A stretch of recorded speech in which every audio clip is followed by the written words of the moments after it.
Teachings of the Buddha. Choices. We are what we think. All that we are arises with our thoughts. With our thoughts we make the world.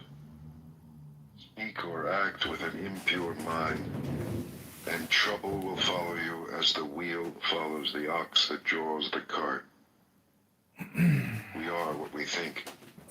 All that we are arises with our thoughts. With our thoughts we make the world. Speak or act with a pure mind, and happiness will follow you as your shadow, unshakable. Look how he abused me and beat me, how he threw me down and robbed me. Live with such thoughts, and you live in hate. Look how he abused me and beat me, how he threw me down and robbed me. Abandon such thoughts, and live in love. In this world, hate never yet dispelled hate. Only love dispels hate. This is the law, ancient and inexhaustible. You too shall pass away. Knowing this, how can you quarrel? How easily the wind overturns a frail tree. Seek happiness in the senses, indulge in food and sleep, and you too will be uprooted. The wind cannot overturn a mountain. Temptation cannot touch the man who is awake, strong, and humble, who masters himself and minds the law. If a man's thoughts are muddy, if he is reckless and full of deceit, how can he wear the yellow robe? Whoever is master of his own nature, bright, clear, and true, he may indeed wear the yellow robe. Mistaking the false for the true, and the true for the false, you overlook the heart and fill yourself with desire. See the false as false, the true as true. Look into your heart, follow your nature. An unreflecting mind is a poor roof. Passion, like the rain, floods the house, but if the roof is strong, there is shelter. Whoever follows impure thoughts suffers in this world and the next.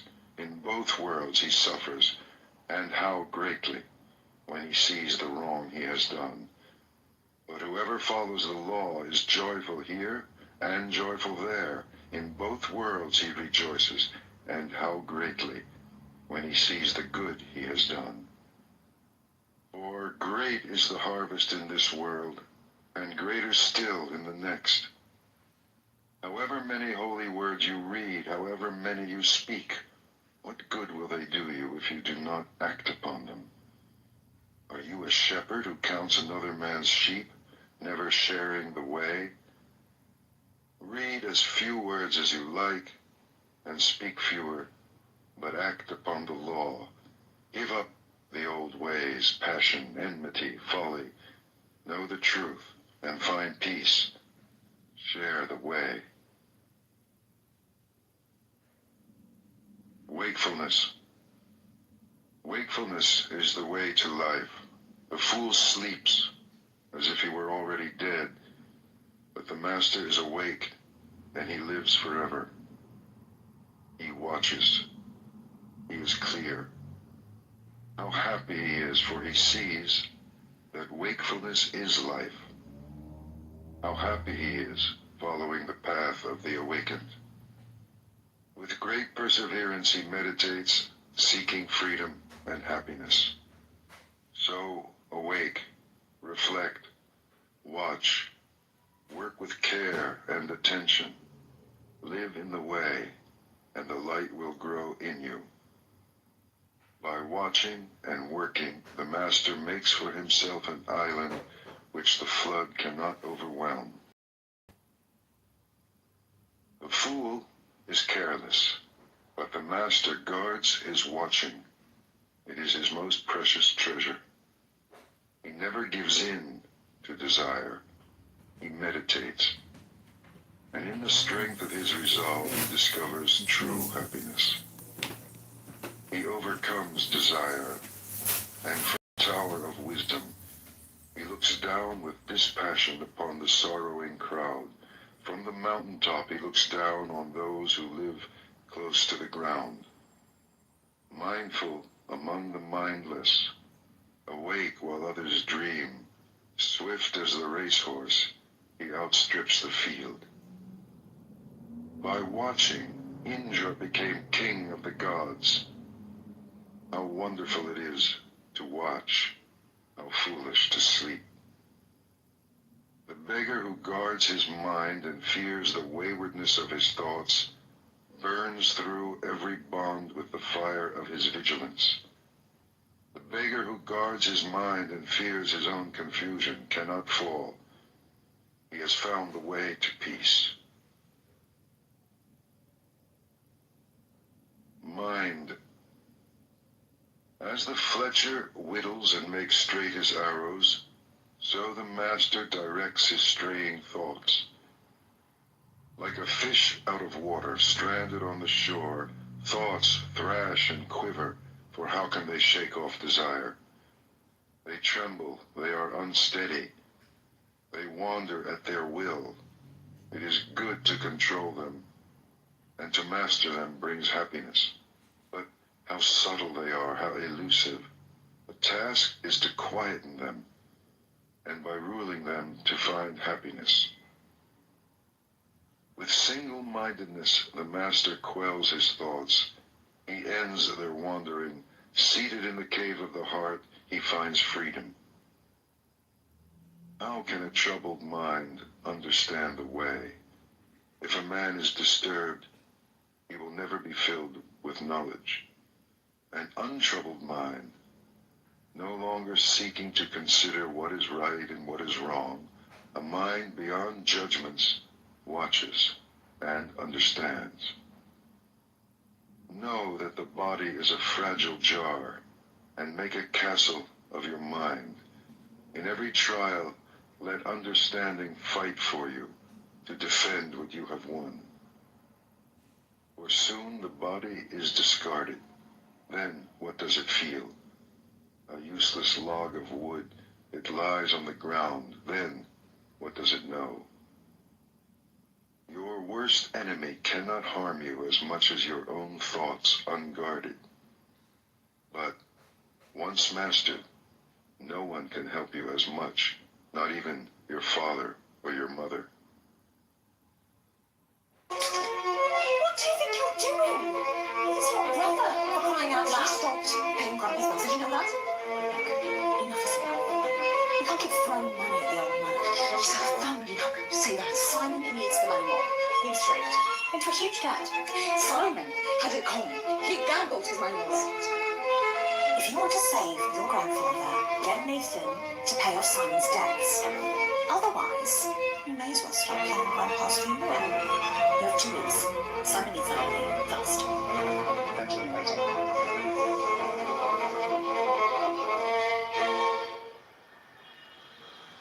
How do I tell him I'm his wife? If I ask for money, he'll think I'm just a gold digger. It's too late now. I have no other choice. Grandpa's life depends on that. Roger, is Nathan in here? I really need to talk to him. I'm sorry, Mrs. Carter. It's not a good time. We have visitors. Roger, I really need to talk to him. Just 1 second. Okay.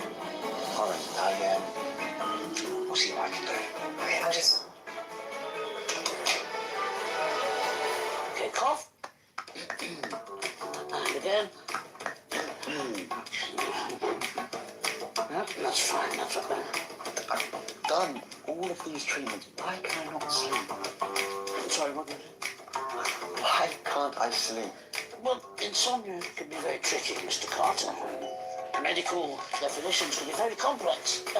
Basically, what you need to do is relax and de-stress. That is my prescribe. It's easier said than done, huh? You did say that when you returned home, you slept soundly that night, right? Yes. Perhaps you should recreate that environment.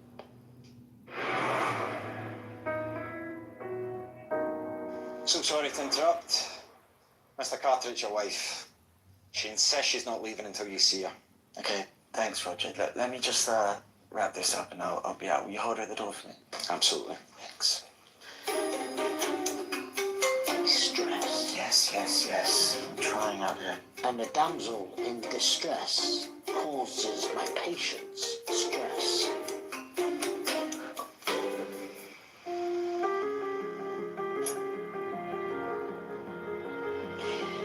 Nathan, you're actually Nathan, I'm your wife. Actually, Nathan, you're my husband. Nathan, the thing is, I'm your...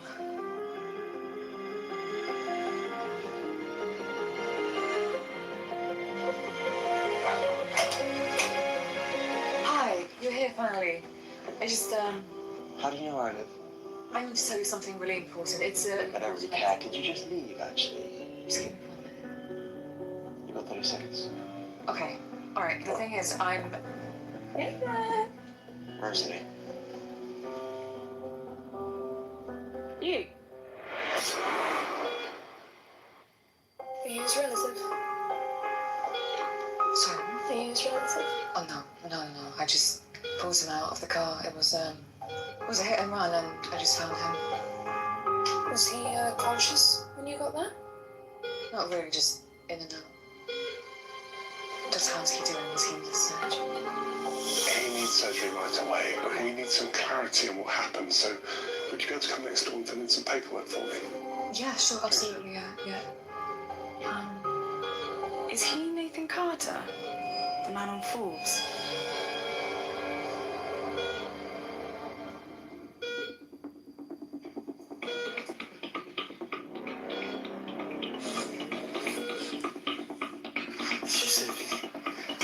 This is my chance. Yes, I saved you.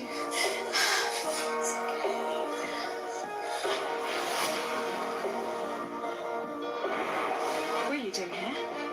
Do we know each other? See what happens next on TikTok. Download now.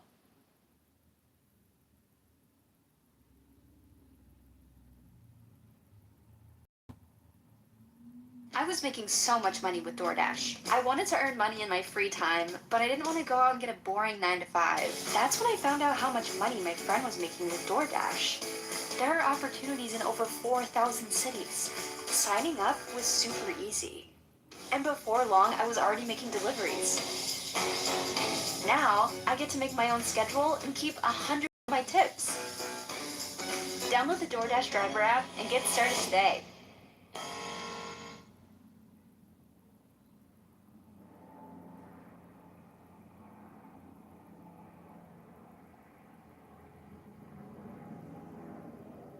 Flowers. Who shall conquer this world and the world of death with all its gods? Who shall discover the shining way of the law? You shall, even as the man who seeks flowers finds the most beautiful, the rarest. Understand that the body is merely the foam of a wave, a shadow of a shadow. Snap the flower arrows of desire, and then, unseen, escape the king of death, and travel on. Death overtakes the man who gathers flowers, when with distracted mind and thirsty senses, he searches vainly for happiness in the pleasures of the world. Death fetches him away as a flood carries off a sleeping village. Death overcomes him when, with distracted mind and thirsty senses, he gathers flowers. He will never have his fill of the pleasures of the world. The bee gathers nectar from the flower without marring its beauty or perfume. So let the master settle and wander. Look to your own faults, what you have done or left undone. Overlook the faults of others.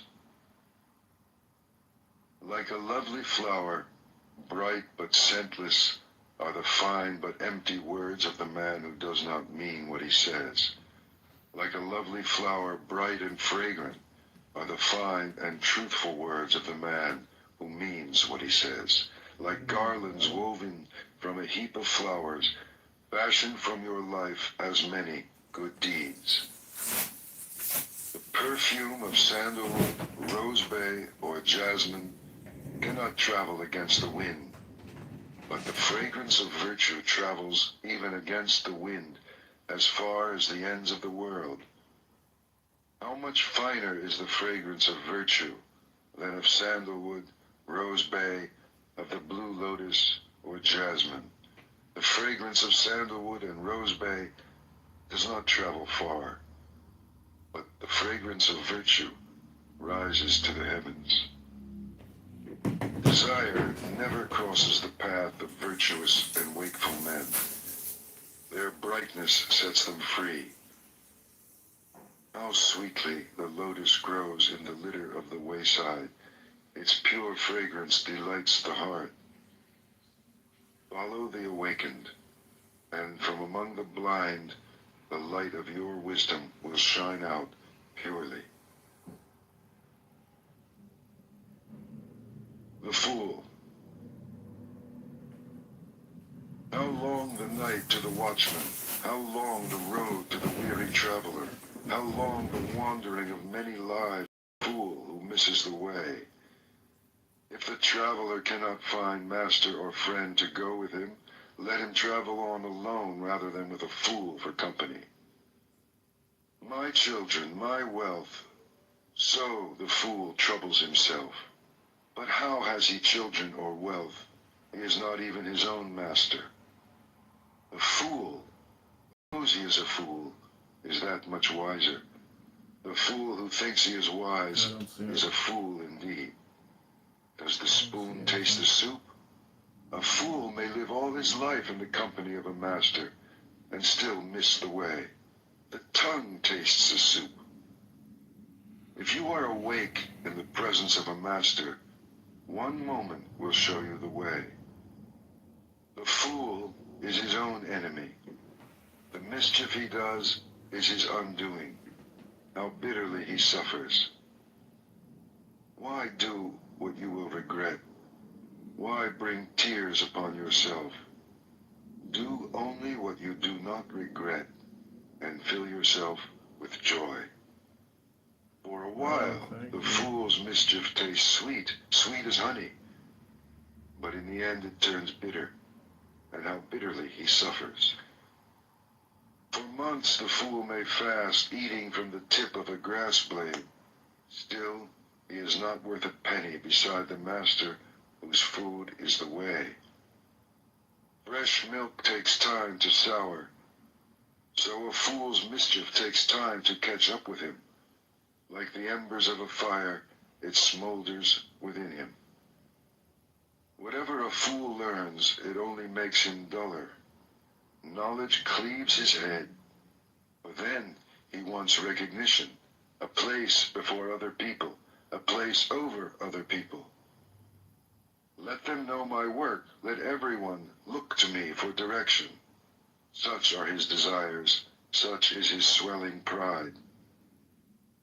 One way leads to wealth and fame, the other to the end of the way. Look not for recognition, but follow the awakened and set yourself free. The wise man. The wise man tells you where you have fallen, and where you yet may fall. Invaluable secrets. Follow him. Follow the way. Let him chasten and teach you and keep you from mischief. The world may hate him, but good men love him. Do not look for bad company, or live with men who do not care. Find friends who love the truth. Drink deeply. Live in serenity and joy. The wise man delights in the truth and follows the law of the awakened. The farmer channels water to his land. The fletcher whittles his arrows. and the carpenter turns his wood, so the wise man directs his mind. The wind cannot shake a mountain, neither praise nor blame moves the wise man. He is clarity. Hearing the truth, he is like a lake, pure and tranquil and deep. Want nothing. Where there is desire, say nothing. Happiness or sorrow, whatever befalls you, walk on, untouched, unattached.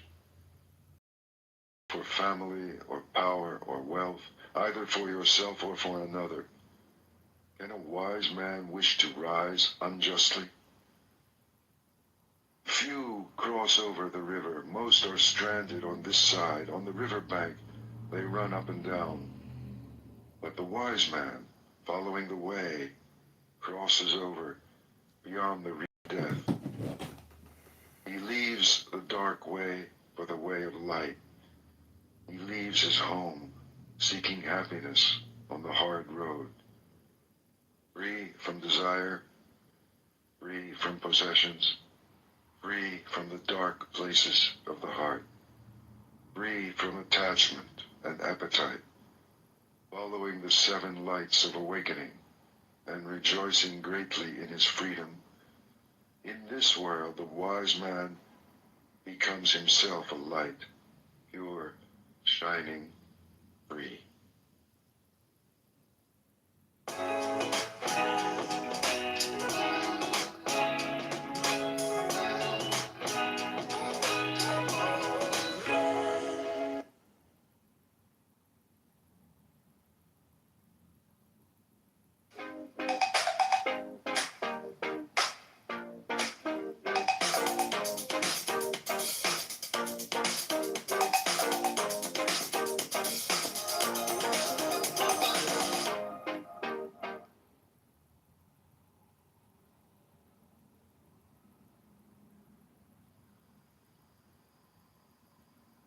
The Master. At the end of the way, the Master finds freedom from desire and sorrow, freedom without bounds. Those who awaken never rest in one place. Like swans they rise and leave the lake. On the air they rise and fly an invisible course, gathering nothing, storing nothing. Their food is knowledge. They live upon emptiness. They have seen how to break free. Who can follow them? Only the Master. Such is his purity. Like a bird, he rises on the limitless air and flies an invisible course. He wishes for nothing. His food is knowledge. He lives upon emptiness. He has broken free. He is the charioteer. He has tamed his horses, pride, and the senses. Even the gods admire him. Yielding like the earth, joyous and clear like the lake, still as the stone at the door, he is free from life and death. His thoughts are still. His words are still. His work is stillness. He sees his freedom and is free. The Master surrenders his beliefs. He sees beyond the end and the beginning. He cuts all ties. He gives up all his desires. He resists all temptations. And he rises. And wherever he lives, in the city or the country, in the valley or in the hills, there is great joy. Even in the empty forest, he finds joy, because he wants nothing. The thousands. Better than 1,000 hollow words is one word that brings peace. Better than 1,000 hollow verses is one verse that brings peace. Better than 100 hollow lines is one line of the law bringing peace. is better to conquer yourself than to win 1,000 battles. Then the victory is yours. It cannot be taken from you, not by angels or by demons, heaven or hell. Better than 100 years of worship, better than 1,000 offerings, better than giving up 1,000 worldly ways in order to win merit. Better even than tending in the forest a sacred flame for 100 years is one moment's reverence for the man who has conquered himself. To revere such a man, a master old in virtue and holiness, is to have victory over life itself and beauty, strength and happiness. Better than 100 years of mischief is one day spent in contemplation. Better than 100 years of ignorance is one day spent in reflection.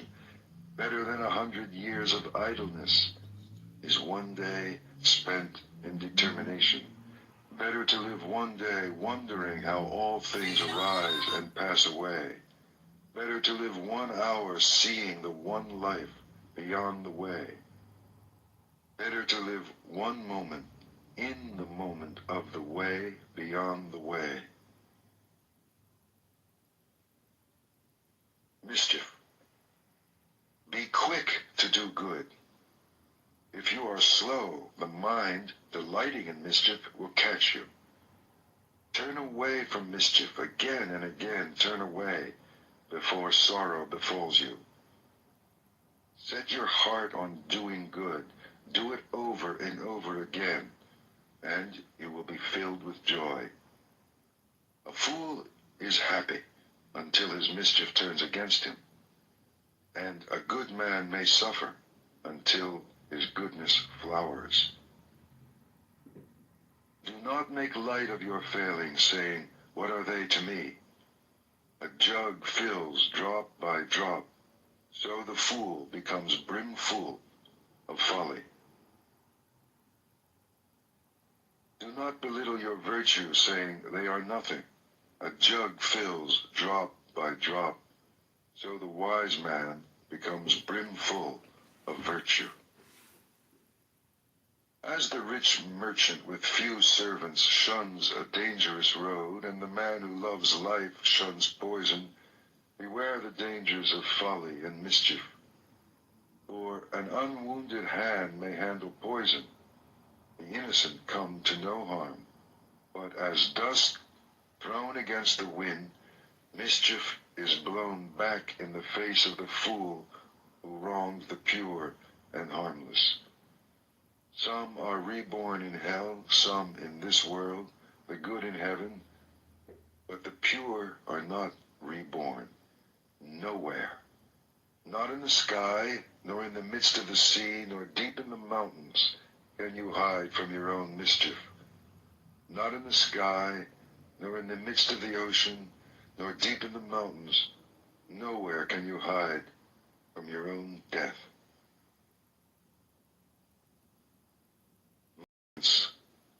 All beings tremble before violence.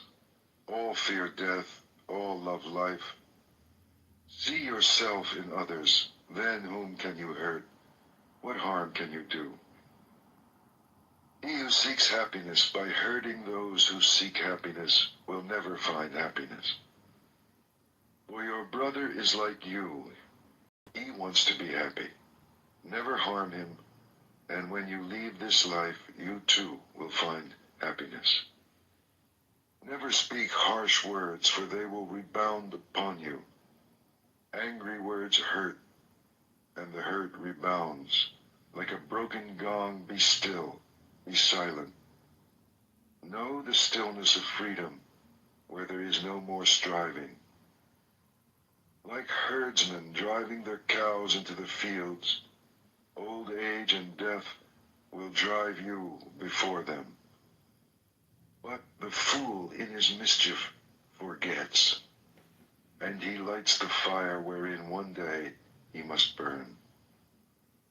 He who harms the harmless or hurts the innocent, 10 times shall he fall, into torment or infirmity injury or disease or madness, persecution or fearful accusation, loss of family, loss of fortune, fire from heaven shall strike his house, and when his body has been struck down, he shall rise in hell. He who goes naked with matted hair, mud bespattered, who fasts and sleeps on the ground and smears his body with ashes, and sits in endless meditation, so long as he is not free from doubts, he will not find freedom. But he who lives purely and self-assured, in quietness and virtue, who is without harm or hurt or blame, even if he wears fine clothes, so long as he also has faith, he is a true seeker. A noble horse rarely feels the touch of the whip. Who is there in this world as blameless? Then, like a noble horse, smart under the whip, burn and be swift, believe, meditate, see, be harmless, be blameless, awake to the law, and from all sorrow free yourself. The farmer channels water to his land, the fletcher whittles his arrows, the carpenter turns his wood, and the wise man masters himself.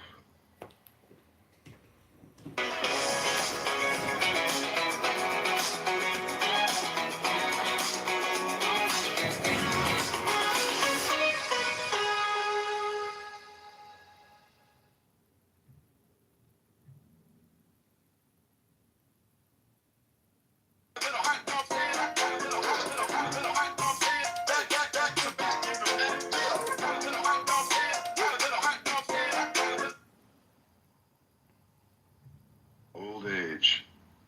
The world is on fire, and are you laughing? You are deep in the dark. Will you not ask for light?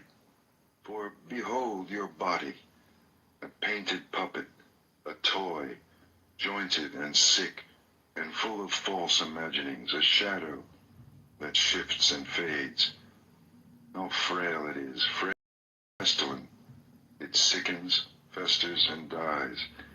Like every living thing, in the end, it sickens and dies. Behold these whitened bones, the hollow shells and husks of a dying summer, and are you laughing? You are a house of bones, flesh and blood for plaster. Pride is in you, and hypocrisy, decay, and death. The glorious chariots of kings shatter, so also the body turns to dust. But the spirit of purity is changeless, and so the pure instruct the pure. The ignorant man is an ox. He grows in size, not in wisdom. Vainly I sought the builder of my house through countless lives. I could not find him. How hard it is to tread life after life. But now I see you, O builder, and never again shall you build my house.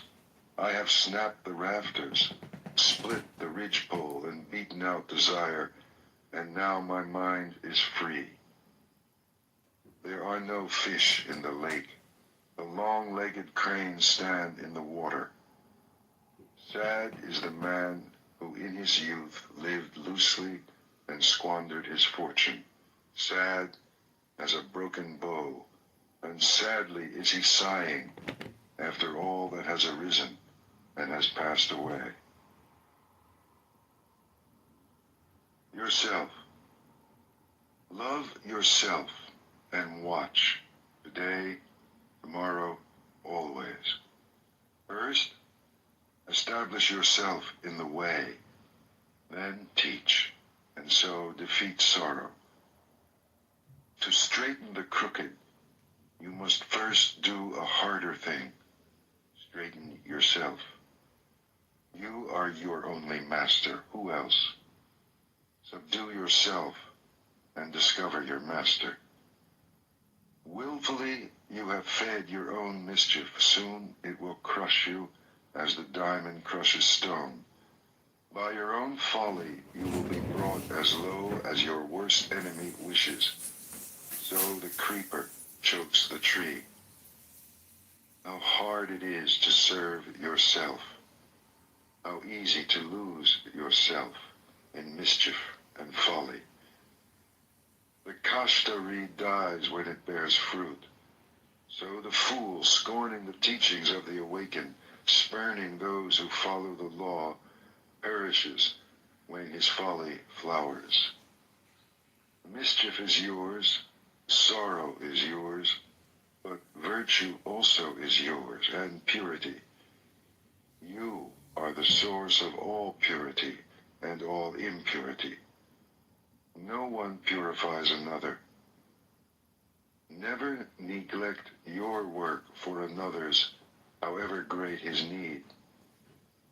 Your work is to discover your work, and then, with all your heart, to give yourself to it.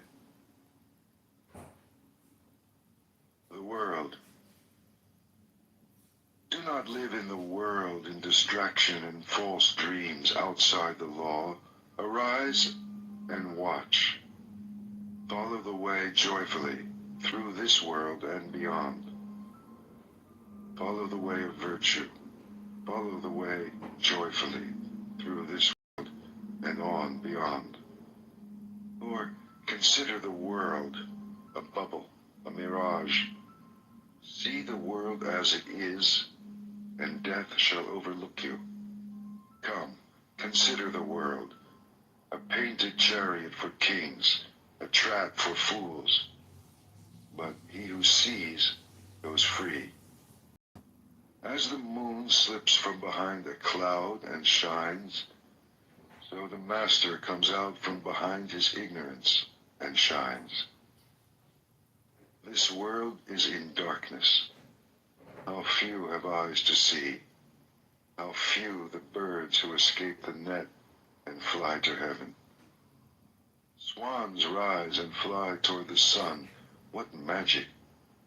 So do the pure conquer the armies of illusion and rise and fly. If you scoff at heaven and violate the law, if your words are lies, where will your mischief end? The fool laughs at generosity. The miser cannot enter heaven. But the master finds joy in giving, and happiness is his reward. And more, for greater than all the joys of heaven and of earth, greater still than dominion over all the worlds, is the joy of reaching the stream. The man who is awake, he is awake. The victory is his. He has conquered the world. How can he lose the way who is beyond the way? His eye is open. His foot is free. Who can follow after him? The world cannot reclaim him or lead him astray, nor can the poisoned net of desire hold him. He is awake. The gods watch over him. He is awake and finds joy in the stillness of meditation and in the sweetness of surrender. Hard it is to be born. Hard it is to live. Harder still to hear of the way, and hard to rise, follow, and awake. Yet the teaching is simple. Do what is right. Be pure. At the end of the way is freedom. Till then, patience. If you wound or grieve another, you have not learned detachment. Offend in neither word nor deed. Eat with moderation. Live in your heart. Seek the highest consciousness. Master yourself according to the law. This is the simple teaching of the awakened. The rain could turn to gold, and still your thirst would not be slaked. Desire is unquenchable, or it ends in tears, even in heaven. He who wishes to awake consumes his desires joyfully. In his fear, a man may shelter in mountains, or in forests, in groves of sacred trees, or in shrines. But how can he hide there from his sorrow? He who shelters in the way and travels with those who follow it comes to see the four great truths concerning sorrow, beginning of sorrow, the eightfold way, and the end of sorrow. Then, at last, he is safe. He has shaken off sorrow. He is free. The awakened are few and hard to find. Happy is the house where a man awakes. Blessed is birth. Blessed is the teaching of the way. Blessed is the understanding among those who follow it. And blessed is their determination. And blessed are they who revere the man who awakes and follows the way. They are free from fear. They are free.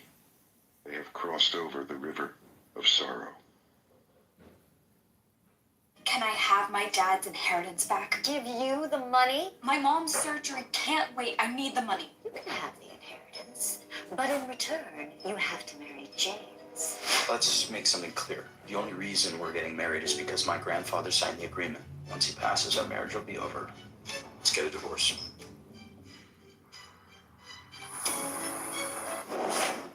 Please consider your marriage contract to my son in full effect immediately.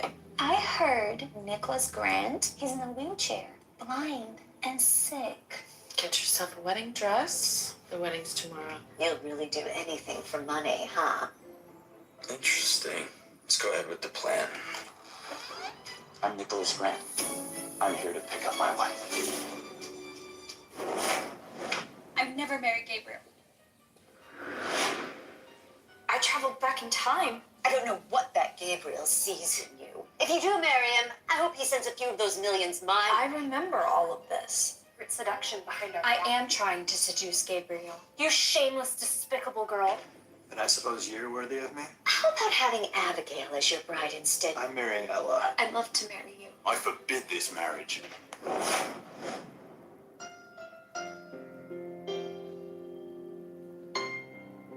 Who's that woman's dancing with? She looks familiar. Could it be Wendy? May I? Wendy. Wait. Did you go to William's party last night? No. Hi. I'm looking for the owner of this mask. Do you know who it belongs to? It's mine. You have no way out. You traitor. I'm just doing what I have to do. Our relationship is just a cover, keeping it for the list. Never.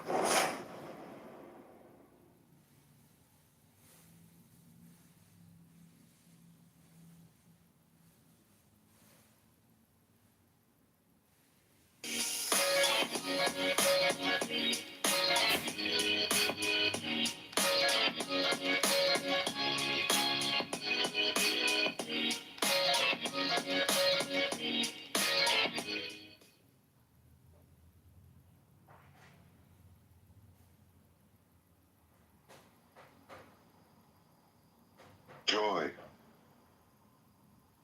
Live in joy, in love, even among those who hate. Live in joy, in health, even among the afflicted. Live in joy, in peace, even among the troubled. Live in joy without possessions, like the shining ones. The winner sows hatred because the loser suffers. Let go of winning and losing and find joy. There is no fight like passion, no crime like hatred, no sorrow like separation, no sickness like hunger, and no joy like the joy of freedom. Health, contentment, and trust are your greatest possessions, and freedom your greatest joy. Look within. Be still. Free from fear and attachment. Know the sweet joy of the way. How joyful to look upon the awakened and to keep company with the wise. How long the road to the man who travels with a fool, but whoever follows those who follow the way discovers his family and is filled with joy. Follow then the shining ones, the wise, the awakened, the loving, for they know how to work and forbear. Follow them as the moon follows the path of the stars.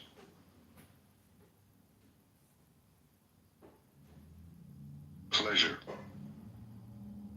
Do not let pleasure distract you from meditation, from the way. Free yourself from pleasure and pain, for in craving pleasure or in nursing pain, there is only sorrow. Like nothing, lest you lose it, lest it bring you grief and fear. Go beyond likes and dislikes. From passion and desire, sensuousness and lust, arise grief and fear. Free yourself from attachment. He is pure and sees. He speaks the truth and lives it. He does his own work. So he is admired and loved. With a determined mind and undesiring heart, he longs for freedom. He is called Udam Soto, he who goes upstream. When a traveler at last comes home from a far journey, with what gladness his family and his friends receive him. Even so shall your good deeds welcome you like friends, and with what rejoicing when you pass from this life to the next. Anger.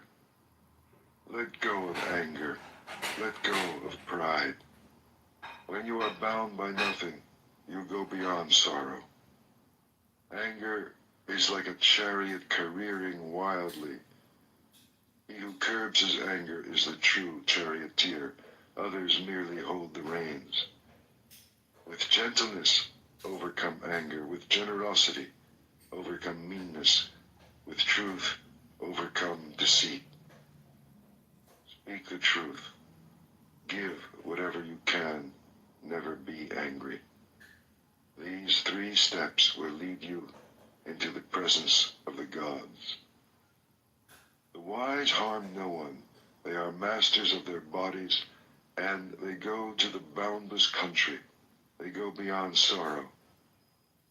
Those who seek perfection keep watch by day and night till all desires vanish. Listen, Achila, this is not new. It is an old saying. They blame you for being silent. They blame you when you talk too much and when you talk too little. Whatever you do, they blame you. The world always finds a way and a way to blame. It always has, and it always will. But who dares blame the man whom the wise continually praise, whose life is virtuous and wise, who shines like a coin of pure gold? Even the gods praise him, even Brahma praises him. Beware of the anger of the body. Master the body, let it serve truth. Beware of the anger of the mouth. Master your words, let them serve truth. Beware of the anger of the mind. Master your thoughts, let them serve truth. The wise have mastered body, word, and mind. They are the true masters. Impurity. You are as the yellow leaf. The messengers of death are at hand. You are to travel far away. What will you take with you? You are the lamp to lighten the way. Then hurry, hurry. When your light shines without impurity or desire, you will come into the boundless country. Your life is falling away. Death is at hand. Where will you rest on the way? What have you taken with you? You are the lamp to lighten the way. Then hurry, hurry. When your light shines purely, you will not be born, and you will not die. As a silversmith sifts dust from silver, remove your own impurities, little by little.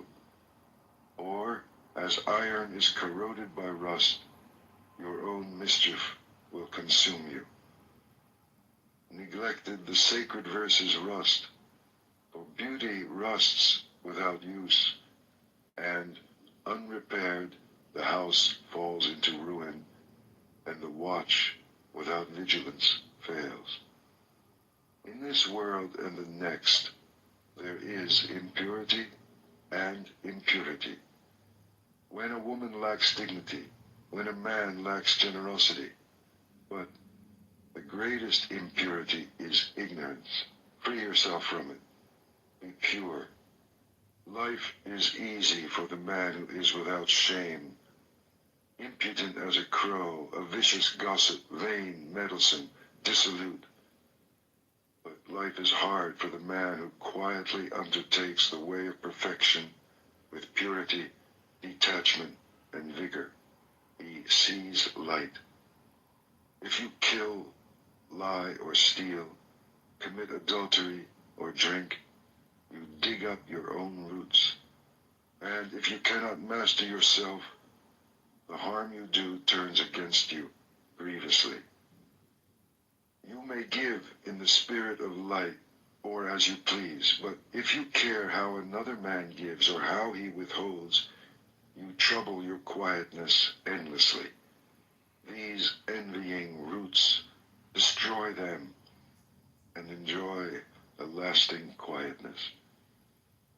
There is no fire like passion. There are no chains like hate. Illusion is a net, desire a rushing river. How easy it is to see your brother's faults, your own. You winnow his in the wind like chaff, but yours you hide like a cheat covering up an unlucky throw. Dwelling on your brother's faults multiplies your own. You are far from the end of your journey. The way is not in the sky, the way is in the heart. See how you love whatever keeps you from your journey. But the Tathagatas, they who have gone beyond, have conquered the world. They are free. The way is not in the sky, the way is in the heart. All things arise and pass away, but the awakened awake forever.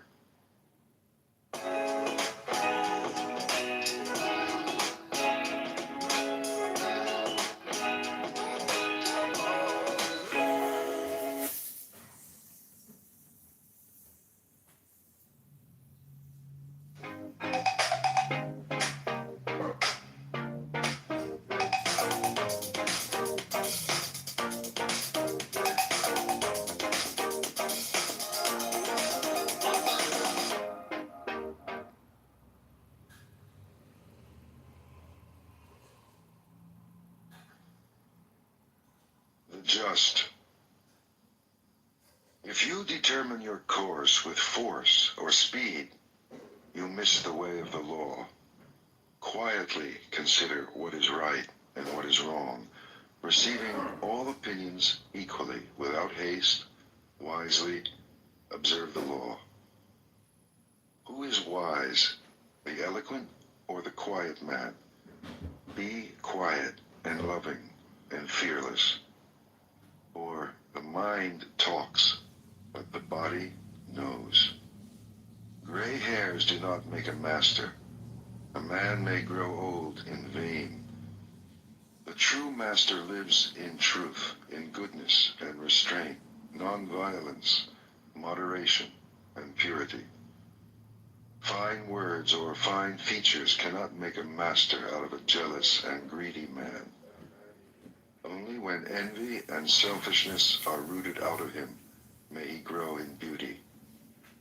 A man may shave his head, but if he still lies and neglects his work, if he clings to desire and attachment, how can he follow the way? The true seeker subdues all waywardness. He has submitted his nature to quietness. He is a true seeker, not because he begs, but because he follows the lawful way, holding back nothing, holding to nothing. Beyond good and beyond evil, beyond the body and beyond the mind. Silence cannot make a master out of a fool, but he who weighs only purity in his scales, who sees the nature of the two worlds, he is a master. He harms no living thing.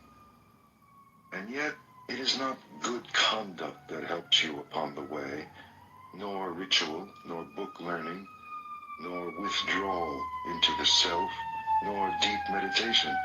None of these confers mastery or joy. O seeker, rely on nothing until you want nothing. The way. The way is eightfold. There are four truths. All virtue lies in detachment. The master has an open eye. This is the only way to the opening of the eye. Follow it. Outwit desire. Follow it to the end of sorrow. When I pulled out sorrow's shaft, I showed you the way. It is you who must make the effort. The masters only point the way. But if you meditate and follow the law, you will free yourself from desire. Everything arises and passes away. When you see this, you are above sorrow. This is the shining way. Existence is sorrow. Understand and go beyond sorrow. This is the way of brightness. Existence is illusion. Understand. Go beyond. This is the way of clarity. You are strong. You are young. It is time to arise. So, arise, lest through irresolution and idleness you lose the way. Master your words. Master your thoughts. Never allow your body to do harm. Follow these three roads with purity, and you will find yourself upon the one way, the way of wisdom. Sit in the world. Sit in the dark. Sit in meditation. Sit in light. Choose your seat. Let wisdom grow. Cut down the forest, not the tree, for out of the forest comes danger.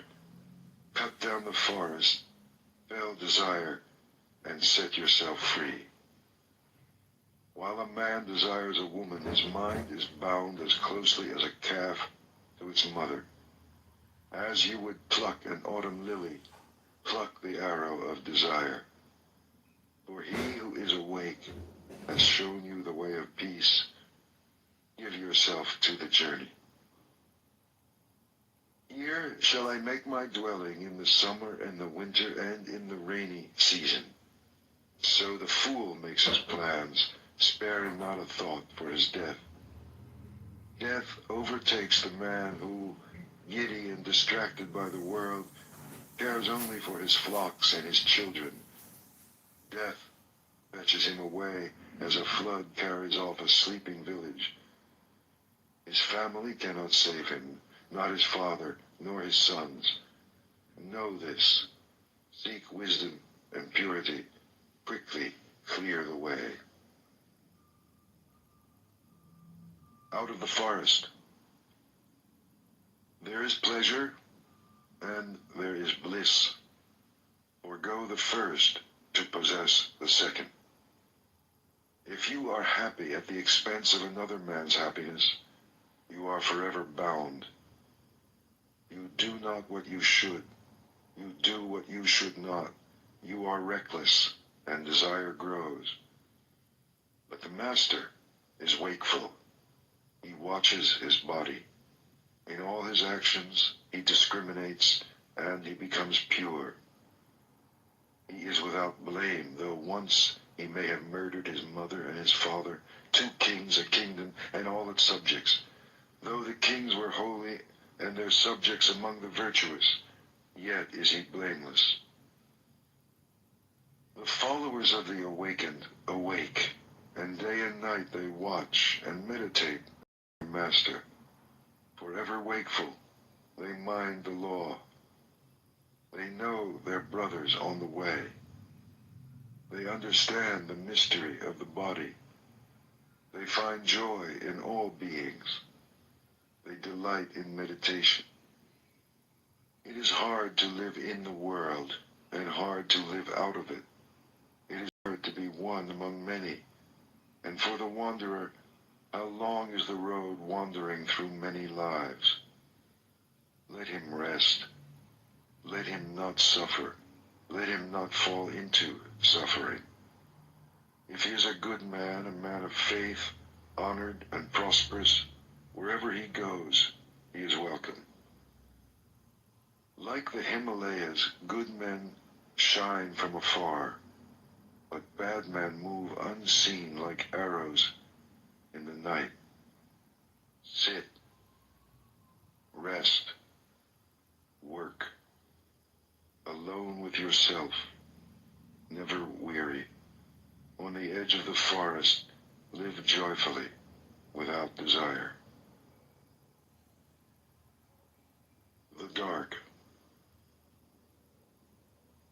One man denies the truth, another denies his own actions. Both go into the dark, and in the next world suffer, for they offend truth. Wear the yellow robe, but if you are reckless, you will fall into darkness.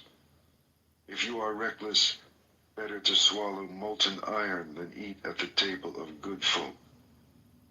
If you court another man's wife, you court trouble. Your sleep is broken, you lose your honor, you fall into darkness. You go against the law, you go into the dark. Your pleasures end in fear, and the king's punishment is harsh.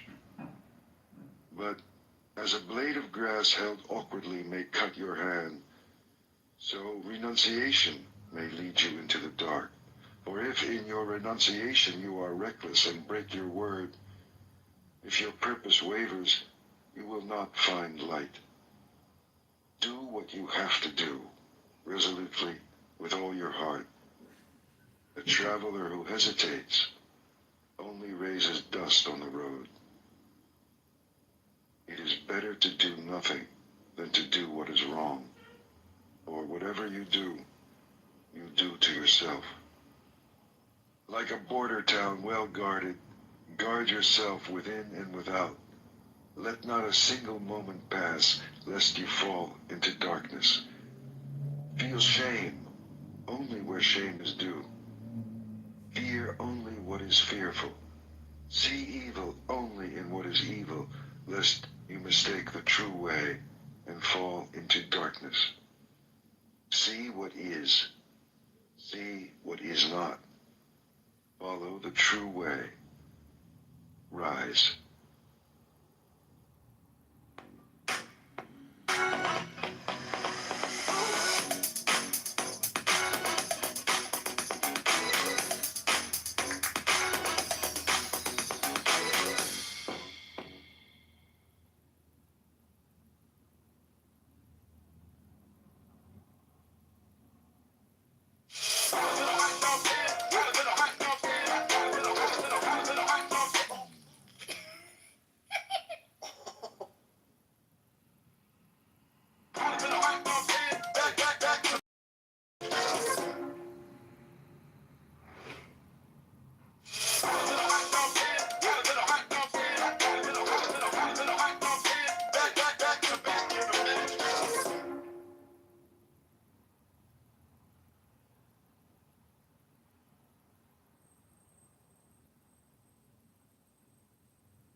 elephant.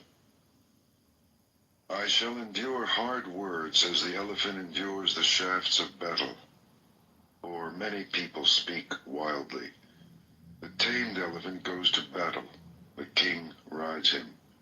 The tamed man is the master. He can endure hard words in peace. Better than a mule or the fine horses of Sind or mighty elephants of war is the man who has mastered himself. Not on their backs can he reach the untrodden country, but only on his own. The mighty elephant Danapalaka is wild when he is in rut, and when bound he will not eat, remembering the elephant grove. The fool is idle, he eats and he rolls in his sleep like a hog in a sty, and he has to live life over again.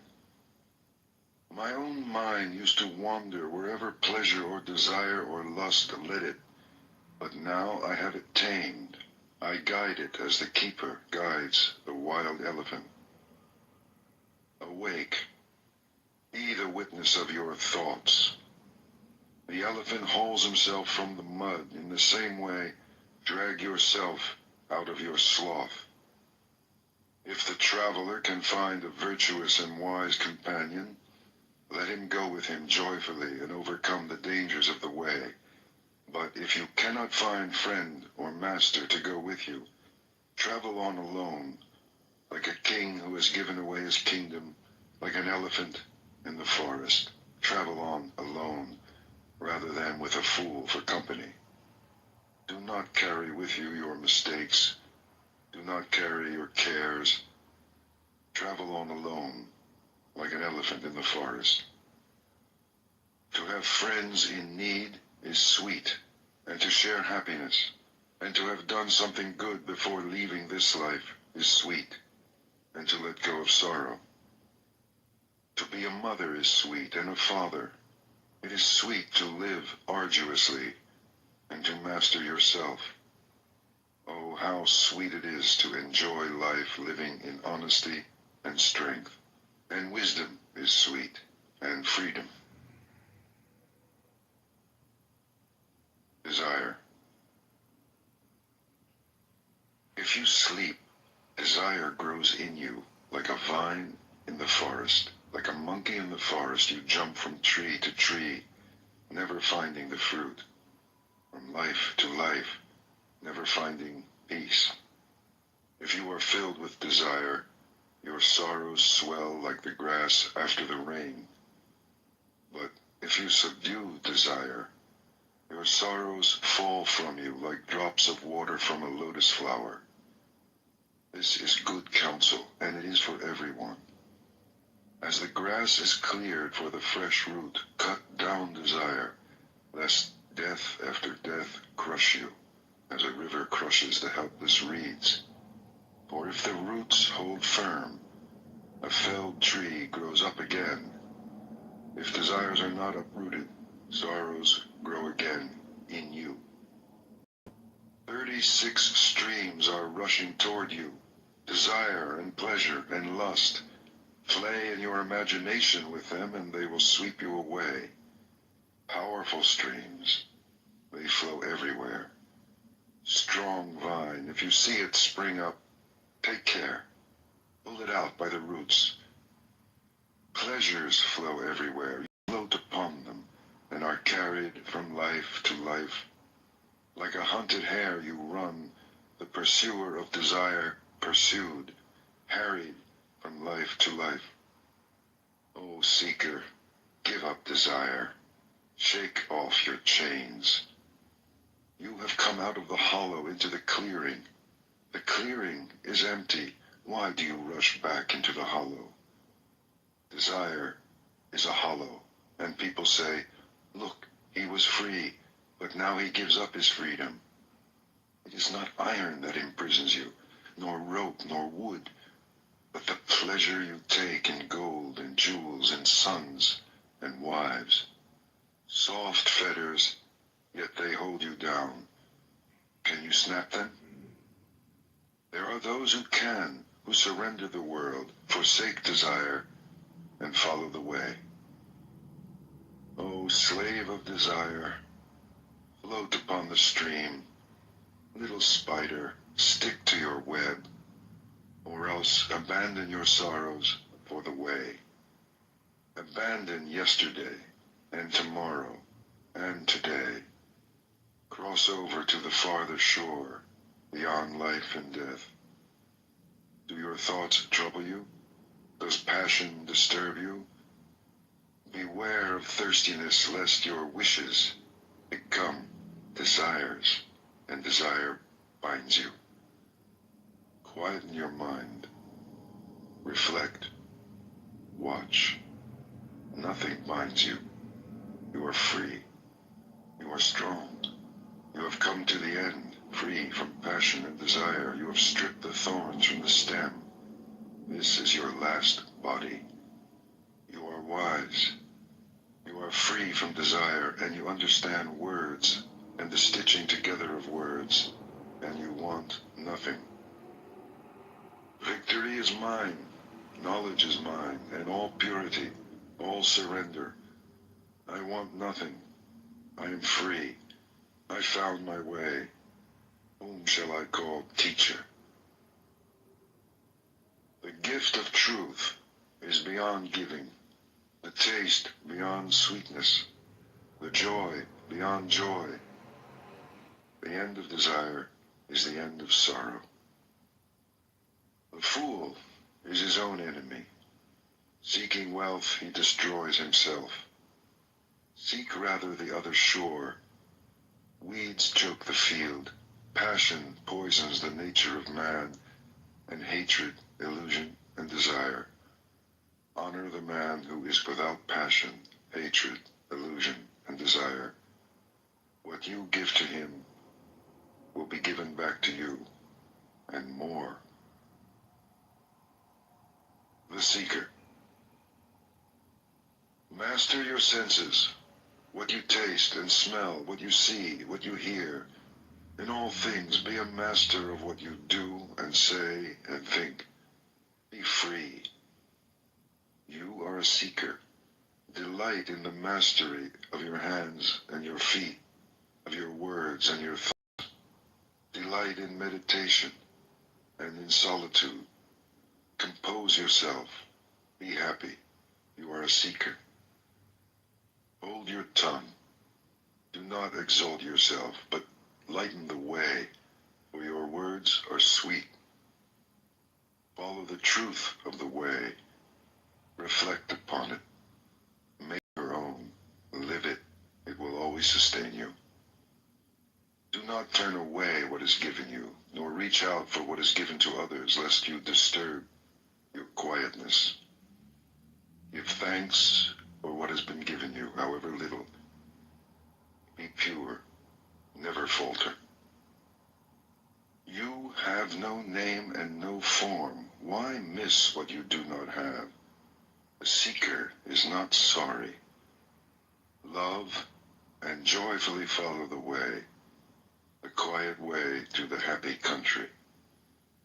Seeker, empty the boat, lighten the load, passion and desire and hatred, and sail swiftly. There are 5 at the door to turn away, and 5 more, and there are 5 to welcome in. And when 5 have been left stranded on the shore, the seeker is called O Gati Nati, he who has crossed over. Seeker, do not be reckless. Meditate constantly, or you will swallow fire and cry out, no more. If you are not wise, how can you steady the mind? If you cannot quieten yourself, what will you ever learn? How will you become free? With a quiet mind, come into that empty house, your heart, and feel the joy of the way beyond the world. Look within, the rising and the falling. What happiness! How sweet to be free! It is the beginning of life, of mastery and patience, of good friends along the way, of a pure and active life. So, live in love, Do your work. Make an end of your sorrows. Or see how the jasmine releases and lets fall its withered flowers. Let fall willfulness and hatred. Are you quiet? Quieten your body. Quieten your mind. You want nothing. Your words are still. You are still. By your own efforts, waken yourself. Watch yourself. And live joyfully. You are the master. You are the refuge. As a merchant breaks in a fine horse, master yourself. How gladly you follow the words of the awakened, how quietly, how surely you approach the happy country, the heart of stillness. However young, the seeker who sets out upon the way shines bright over the world. Like the moon, come out from behind the clouds, shine. The true master. Wanting nothing with all your heart, stop the stream. When the world dissolves, everything becomes clear. Go beyond this way or that way to the farther shore, where the world dissolves and everything becomes clear. Beyond this shore and the farther shore, beyond the beyond where there is no beginning, no end, without fear, go. Meditate. Live purely. Be quiet. Do your work with mastery. By day the sun shines and the warrior in his armor shines. By night the moon shines and the master shines in meditation.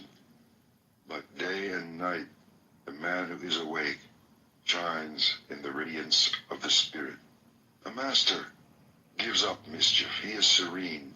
He leaves everything behind him. He does not take offense and he does not give it. He never returns evil for evil. Alas for the man who raises his hand against another, and even more for him who returns the blow. Resist the pleasures of life and the desire to hurt till sorrows vanish. Never offend by what you think or say or do. Honor the man who is awake and shows you the way. Honor the fire of his sacrifice. Matted hair or family or caste do not make a master, but the truth and goodness with which he is blessed. Your hair is tangled and you sit on a deerskin. What folly, when inside you are ragged with lust. The master's clothes are in tatters. His veins stand out. He is wasting away. Alone in the forest, he sits and meditates. A man is not born to mastery. A master is never proud. He does not talk down to others. Owning nothing, he misses nothing. He is not afraid. He does not tremble. Nothing binds him. He is infinitely free. So cut through the strap and the thong and the rope. Loosen the fastenings. Unbolt the doors of sleep and awake. The master endures insults and ill treatment without reacting, for his spirit is an army. He is never angry. He keeps his promises. He never strays. He is determined. This body is my last, he says. Like water on the leaf of a lotus flower, or a mustard seed on the point of a needle, he does not cling, for he has reached the end of sorrow and has laid down his burden. He looks deeply into things and sees their nature. He discriminates and reaches the end of the way. He does not linger with those who have a home, nor with those who stray. Wanting nothing, he travels on alone. He hurts nothing. He never kills. He moves with love among the unloving, with peace and detachment among the hungry and querulous. Like a mustard seed from the point of a needle, hatred has fallen from him, and lust, hypocrisy, and pride. He offends no one, yet he speaks the truth. His words are clear, but never harsh. Whatever is not his, he refuses, good or bad, great or small. He wants nothing from this world, and nothing from the next. Free. Desiring nothing, doubting nothing, beyond judgment and sorrow and the pleasure of the senses, he is moved beyond time. He is pure and free. How clear he is. He is the moon. He is serene. He shines. For he has traveled life after life the muddy and treacherous road of illusion. He does not tremble or grasp or hesitate. He has found peace. Calmly, he lets go of life, of home, and pleasure, and desire. Nothing of men can hold him. Nothing of the gods can hold him. Nothing in all creation can hold him. Desire has left him, never to return. Sorrow has left him, never to return. He is calm. In him the seed of renewing life has been consumed. He has conquered all the inner worlds. With dispassionate eye he sees everywhere the falling and the uprising. And with great gladness he knows that he has finished. He has woken from his sleep, and the way he has taken is hidden from men, even from spirits and gods, by virtue of his purity. In him there is no yesterday, no tomorrow, no today. Possessing nothing, wanting nothing, he is full of power. Fearless, wise, exalted, he has vanquished all things. He sees by virtue of his purity. He has come to the end of the way, over the river of his many lives, his many deaths, beyond the sorrow of hell, beyond the great joy of heaven, by virtue of his purity. He has come to the end of the way. All that he had to do, he has done. And now, he is one. An Afterword, written and read by Jacob Needleman. Buddhism was born in India. In its beginnings, it conceived of itself not as a new religion, but as a reconstitution of what is essential in the vastness of the Hindu tradition. Taken as a whole, the Hindu religion can be likened to an Olympian armed campaign with great generals dispersed abroad, their huge armies and infinitely variegated weaponry converging upon the enemy, the ego, under some divinely conceived master strategy. Compared to this, Buddhism appears upon the Indian scene as a direct hand-to-hand attack with no holds barred, striking instantly and mercilessly at the enemy's weakest point.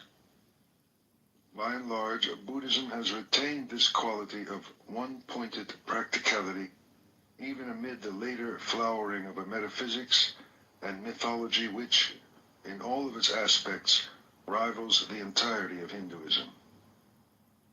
Put succinctly, the Buddha, who is understood to have lived and taught in the 6th century BC, taught that the principal cause of all human suffering and desolation is the deeply ingrained belief that there is such a thing as a self or ego persists through time and change.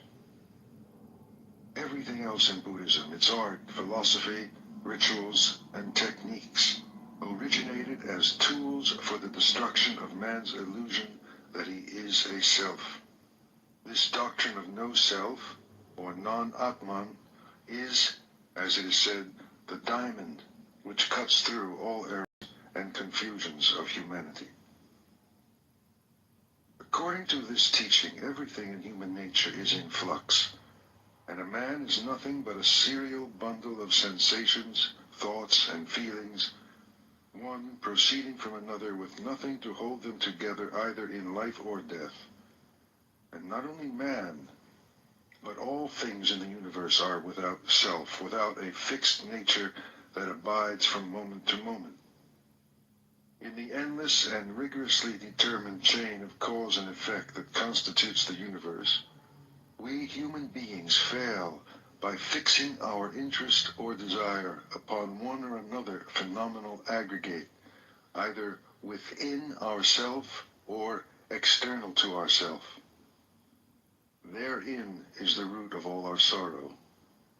What can liberate us is the deep and thorough understanding of all things, including the personality, as causally determined processes of becoming. Consciousness, meaning the totality of thought, feeling, perception, sensation, pleasure, and pain, is not a being, but a passion, not an activity, but only a sequence of reactions in which we, who have no power to be either as or when we will, are fatally involved. Individuality is motivated by and perpetuated by wanting, and the cause of all wanting is ignorance. For we ignore that the objects of our desire can never be possessed in any real sense of the word, ignore that even when we have got what we want, we still want to keep it, and are still in the state of desire.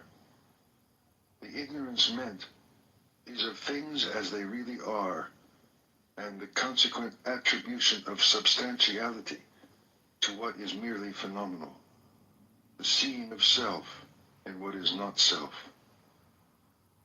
At first glance, this doctrine of no self seems in direct opposition to the Hindu view. But if there is any general view with which the Buddhist doctrine conflicts, it is surely our own Western worldview, as embodied not only in the popular understanding of Judeo-Christian doctrine, but in the goals our whole civilization has set for itself. The religions of the West have imbued us with the idea of an individual, eternal soul created by God, also in his way an individual, infinitely precious and irreducibly real. As our modern society drew away from religious doctrine, it substituted for the soul the idea of individual personality, not immortal perhaps, but for that very reason all the more our own and precious. The establishment of our identity, our role, has been the banner cry not only of scientific psychology, but of all the major intellectual movements of modern times, including existentialism and humanism. We measure a person's strength to be the distinctness and vividness of his individuality, and we all seek to make our mark, either as artists, scientists, or business people. To the Buddhist, all this striving is the pursuit of a phantom. The identity we seek to establish is nothing more than a thought, a picture of what we are or can be. It is in no wise based on fact. Our sense of persistence and sameness through change is a trick played upon us by the automatic functions of memory, and buttressed by the fact that we are given a name and treated by others as though we were a self. Indeed, our whole society is but a vast collection of sleepwalkers, each addressing the other and conceiving of himself within his own dream of selfhood. All our ideas of morality and obligation, blame and praise are based on this dream and serve only to strengthen the illusion of its reality. Putting the Buddhist doctrine of no self in the above way, its common becomes clearer. We might say that For the Hindu or Brahmanic religion, human ignorance is the ignorance of who we are, of our ultimate divinity. Where for Buddhism, it is ignorance of what we are not. We are not this ego. It is in fact a cardinal trait of Buddhism that its teachings are in negative terms. Break down the illusion, the error, and the truth will appear by itself, for it is always there. It is only obscured and hidden by our ignorant beliefs about ourselves and the desires attached thereto. Of all the great religious teachers of the world, none has incarnated and lived the idea that ultimate reality is beyond the grasp of the ordinary mind with more purity and concentration than the Buddha. This in part explains why the Buddha's discourses say nothing about the existence of a supreme being, for example, or about immortality. Such questions tend not to edification, since they are put by the deluded mind, which is quite content to speculate endlessly about these matters while clinging to the very beliefs which perpetuate its suffering. Its strategy of negation has misled many Westerners into thinking Buddhism is pessimistic and anti-life. Some have even thought of Nirvana, the ultimate goal of Buddhist discipline, as a sort of spiritual suicide. Nothing could be further from the truth, and in fact there is no religion which has a higher estimation of human possibility. It is only that it is not spoken of directly and positively. The exalted level of nirvana can be seen indirectly by attending to everything which the Buddhists say it is not. It is not love, consciousness, peace, freedom, happiness, or immortality in any sense that we understand. We are given no words for it because we have no experience of it. And in the absence of a corresponding experience, names merely purchase further illusions. The Gospels, we may recall, also speak of the peace that passeth understanding. We come to the conclusion that just as the great mystics and saints of our own traditions could describe the supreme reality only by negation and analogy, so the Buddhist tells us of nirvana. Since, however, nirvana also designates the whole of reality, then we see why Buddhism also refuses to admit that our ordinary thinking and language can accurately be applied to anything that is real. Thus, reality is also named the void, or emptiness. A final note, especially important when we come to inquire if a genuine Buddhist way can take root on our own soil. Buddhist moral rules are never ends in themselves. It is essential to realize that ethical commandments in the Dhammapada are understood as necessary preliminaries to any greater spiritual development. What is especially valuable about the Dhammapada is that it shows us there is no real separation between true human morality and the process of inner development. The admonitions and insights in this great text resonate on all levels of our search for our authentic humanity. At one stroke, they bring inspiration to our halting everyday efforts to care for our neighbor and guidance in our efforts to look into ourselves for the radiant energy that is traditionally termed the Buddha nature. The Dhammapada presents itself as the actual sayings of Gautama Buddha and was originally compiled for the growing community of Buddhist monks. It was apparently in existence by the time of the Emperor Ashoka in 250 BC and quickly became popular with all schools of Buddhist thought and practice. It is now no doubt time for it to speak more universally to the whole of our morally and spiritually hungry modern world.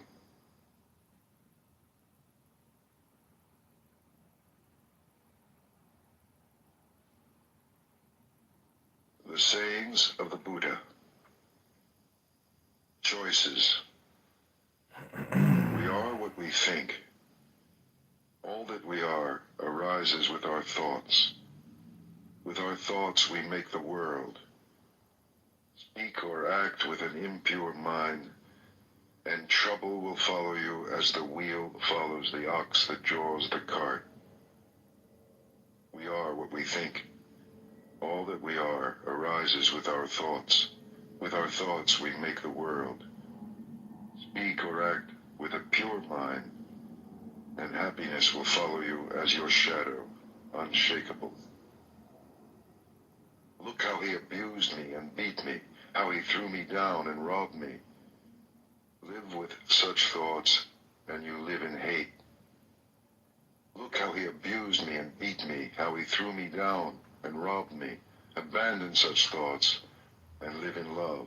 In this world, hate never yet dispelled hate. Only love dispels hate. This is the law, ancient and inexhaustible. You too shall pass away. Knowing this, how can you quarrel? How easily the wind overturns a frail tree. Seek happiness in the senses, indulge in food and sleep, and you too will be uprooted. The wind cannot overturn a mountain. Temptation cannot touch the man who is awake, strong, and humble, who masters himself and minds the law. If a man's thoughts are muddy, if he is reckless and full of deceit, how can he wear the yellow robe? Whoever is master of his own nature, bright, clear, and true, he may indeed wear the yellow robe.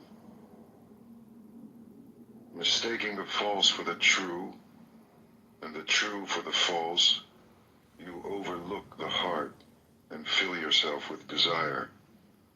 See the false as false, the true as true. Look into your heart. Follow your nature. An unreflecting mind is a poor roof. Passion, like the rain, floods the house. But if the roof is strong, it is shelter. Had her hand up first, guys. I'm sorry. Whoever follows impure thoughts suffers in this world and the next. And I understand In both worlds he Rachel suffers. today. I And feel how you, greatly Israel. I understand when you he sees too. the wrong I he get has it. done. It's an interesting But whoever follows the dichotomy that law we're is in joyful emotionally. here All of and us. joyful there. I find this In both day worlds he to be very rejoices. strange. And Like, how greatly when he sees the good he has done. For great is the harvest in this world, and greater still in the next. However many holy words you read, however many you speak, what good will they do you if you do not act upon them? Are you a shepherd who counts another man's sheep, never sharing the way? Read as few words as you like, and speak fewer, but act upon the law. Give up the old ways, passion, enmity, folly. Know the truth, and find peace. Share the way. Wakefulness. Wakefulness is the way to life. The fool sleeps as if he were already dead, but the master is awake, and he lives forever. He watches. He is clear. How happy he is, for he sees that wakefulness is life. How happy he is, following the path of the awakened. With great perseverance he meditates, seeking freedom and happiness. So awake, reflect, watch, work with care and attention. Live in the way, and the light will grow in you. By watching and working, the master makes for himself an island which the flood cannot overwhelm. The fool is careless, but the master guards his watching. It is his most precious treasure. He never gives in to desire. He meditates. And in the strength of his resolve, he discovers true happiness. He overcomes desire, and from the tower of wisdom, he looks down with dispassion upon the sorrowing crowd. From the mountaintop, he looks down on those who live close to the ground. Mindful among the mindless, awake while others dream, swift as the racehorse, he outstrips the field. By watching, Indra became king of the gods. How wonderful it is to watch, how foolish to sleep. The beggar who guards his mind and fears the waywardness of his thoughts burns through every bond with the fire of his vigilance. The beggar who guards his mind and fears his own confusion cannot fall. He has found the way to peace. Mind. As the fletcher whittles and makes straight his arrows, so the master directs his straying thoughts. Like a fish out of water, stranded on the shore, thoughts thrash and quiver, for how can they shake off desire? They tremble, they are unsteady, they wander at their will. It is good to control them, and to master them brings happiness. But how subtle they are, how elusive. The task is to quieten them, and by ruling them to find happiness. With single-mindedness, the master quells his thoughts.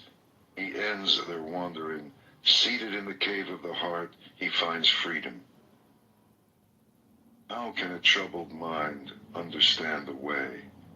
If a man is disturbed, he will never be filled with knowledge.